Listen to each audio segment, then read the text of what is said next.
What's going on, everyone? So, I'm gonna look at another stock today, and before I get into that stock, I'm looking to add this to my dividend portfolio. So, I'm trying to build out my dividend portfolio for passive income, for a bridge account, or just to have passive income with the extra money I have. So, what is my requirement for my dividend portfolio? Well, my requirement is since it's going into my dividend portfolio, number one, it has to pay a dividend. Number two, it has to be a good financially stable company because I do not invest in company that is losing money. It makes no sense to me. Why would I invest my money into a company that is losing money? It just doesn't sound smart for investing purposes. And number three, it has to have good growth. I'm not looking for the mainly on the dividend part. I'm looking for the good growth part since I have a long ways to retirement and I'm not trying to live off of my passive income right now from my dividend portfolio. So, General Dynamics is a company that operates in the industrial sector and is mostly known for manufacturing aerospace and defense machines. Now, thanks to the conflicts going on in the world right now, the Ukraine Russia conflict, and most recently the People should look at this because the defense stocks have been kind of left for dead, and General Dynamics has just been going down during this period where the defense budget was actually below what we thought it would be. I like this call because of Gulfstream, not because of the defense budget. that is General Dynamics. They have a lot of news about them. They do a lot of things. They make a lot of money and they do a lot of contract for the government. So they build ships for the government. They build pretty much almost everything you can think of for infrastructure wise. So it's a pretty good company. This is who they are.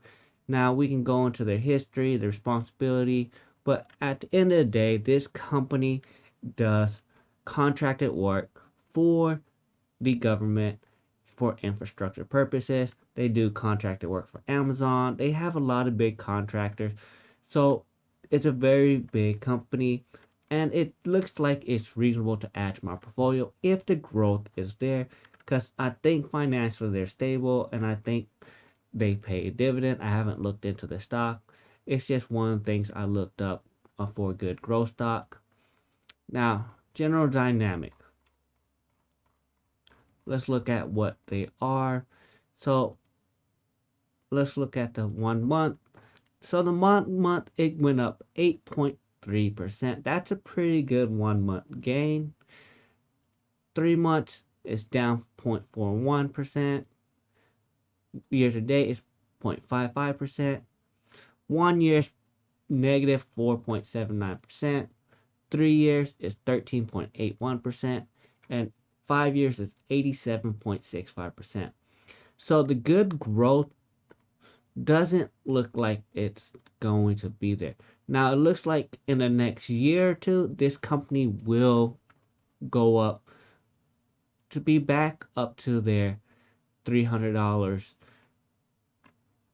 value. So it looks like it will be worth $300 and it could shoot up quite quickly. But if I look at the longevity of this stock, it looks like every year it'll go up only 6 to 8%. And that's what it looks like what it's been doing consistently. So this stock does not meet my good growth. It does have growth, and you should add something to this to your portfolio if you get close to retirement. It's a nice stable blue chip company. And it does pay a dividend yield of 2.29% with it being paying $6 every year on it. So it does look like it pays a good dividend. Now, what does AI say about this? Well, AI says it is a valuation is 5 out of 6, earning is 6 out of 6, future growth is 6 out of 6, history performance is going to be 5 out of 6, and financial health is 3 out of 6. Now, I agree with AI on this one since it has a lot of contracts with the government and a lot of infrastructure going on right now. I see it making a lot of money. So, the this chart does not indicate what it's going to be doing in the future, and this is what people need to understand, is you kind of have to look at these stocks, say, hey, what is going on with the United States, and what business will be booming, what business is going to hurt. And I believe General Dynamics is going to be able to capitalize in the next year or two on this good gain. On the health of the finance, looking at this revenue chart, it looks like it's grown every year. It had a hurt in 2020 when it dropped some of its revenue, but it looks like it recovered and it's going back up. So it makes sense. No one was really building during that year. And then, yeah, it looks like it's been growing a nice steady few billion. So the gross margin is 15.43%, which is not a bad gross margin since they contract a lot of their workouts to other people. And their net profit is 7.93%. That's pretty stable for you to get a dividend income. Now, let's go back and look at investors. So some of the investors in this company: top shareholder, Longview Asset Management, okay, Vanguard Group. So they increased their shares, BlackRock Inc., okay, Street View. So you have a lot of trusted companies. Let's look at the top seller, see if any of them, let's see, Goldman Sachs, Bart, JP Morgan, new shareholders. So it looks like it'd be good to add to your portfolio because of the people that investing into it. People like companies like BlackRock, Vanguard, they're very reliable companies, and you normally do positive trades normally. So based off all this information that I have, based off all the information I have in front of me, and looking at the charts, it looks like it would be a decent company to buy.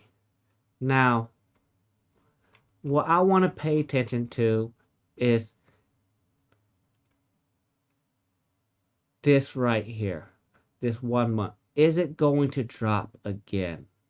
Because I want to wait until this drops, because it doesn't look like it fully recovered just yet, and it could continue this drop. Even though the chart says it's healthy and AI says it's healthy, with everything that's going on with the government right now, I don't know if they're going to do a budget cut on their contracts. So if they do a budget cut, it's going to hurt this company. And since it's going to hurt this company, it doesn't make sense to invest in anything in the government in the contract portion, because they could be cutting for cost saving measure. I don't know if they're going to not increase the pay or what they're going to do with the government and with the tariff and everything like that. It doesn't make sense for me to invest into this company. Now, should you invest into this company? Yes, you should invest in this company if you're trying to look for longevity, blue chip company, and it looks like you'll get a good 7-8% return every year. If you talk about a 5-10 year goal with a 2% dividend or 3% dividend a year, so it gives you about a 9 or 10% year to year return on it if we're talking about every year for 10 years.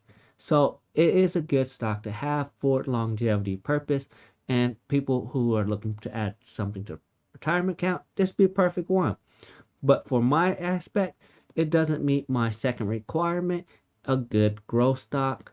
And even though it pays dividend and it's financially stable, it doesn't meet that good growth that I'm looking for. It barely hits that 10% with the dividend year over year. In my opinion, I'm still looking for something that's in the 15 to 20% range with a good growth of the stock. So with the dividend added to it. So those stocks are really hard to find. So I don't want to add every single good blue chip company into my portfolio. It just makes no sense. I'm not trying to by that many company, and I'm trying to keep my list down to, you know, maybe 100 companies, maybe 50 companies. I haven't decided. I'm still building my portfolio and looking at what I want to add to my dividend portfolio. Whenever I finally get how many I want to invest in, I'll put it out there. But until then, like, subscribe to my video, and I will not be investing into GD